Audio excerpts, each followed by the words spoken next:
یہ ایک 2 روز پہلے کی بات ہے کہ ہم لوگ لائیو پروگرام کرنے کے بعد اپنی ٹیم کے ہمراہ زیارت کی غرض سے بین الحرمین پہنچے۔ یہاں سے گزرتے ہوئے ایک ایسے زائر سے ملاقات ہوئی جو 103 دن کا پیدل سفر کرنے کے بعد عراق پہنچا ہے۔ جی ہاں، عشق حسین سے سرشار یہ نوجوان حضرت ابو الفضل عباس علیہ السلام کے روضہ مطہر میں ہمارے ساتھ ساتھ داخل ہوا۔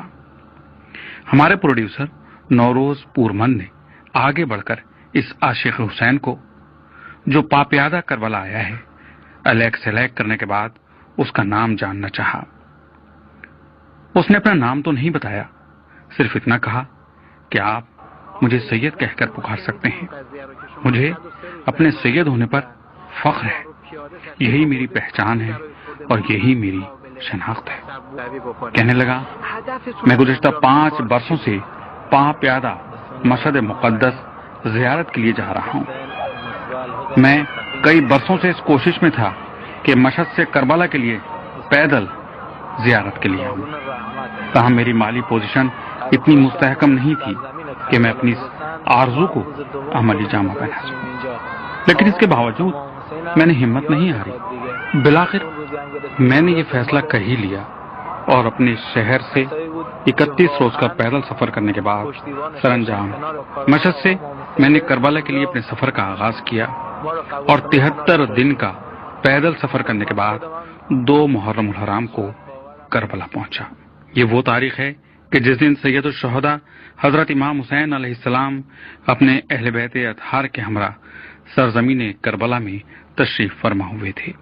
پورمن نے پوچھا کہ تم 103 دن کے طویل اور کٹھن سفر کرنے کے بعد کربلا پہنچے ہو، تم نے اپنے سفر کے عوض اور اپنی تکالیف کے بدلے اپنے مولا سے کیا طلب کیا، کون سی دعا مانگی؟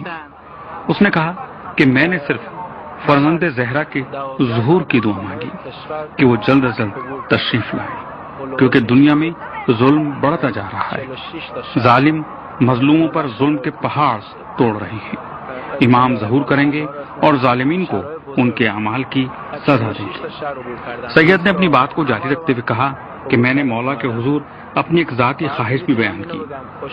ایک بار پھر ہمارے ذہن میں آیا کہ اس نے ضرور مال دنیا کی آرزو کی ہوگی، لیکن ہماری توقعات کے برخلاف سید نے کہا کہ میں نے دعا مانگی کہ روز قیامت مولا مجھے اپنی شفاعت سے محروم نہ کرے، میں عذاب قبر سے محفوظ رہوں اور پلے صراط پر میرے پاؤں لڑکھڑانے نہ پائیں۔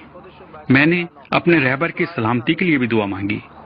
میں نے دعا مانگی کہ ہمارے جوان شہداء اور امام شہداء حضرت ابا عبداللہ الحسین علیہ السلام کی راہ پر چلتے رہیں۔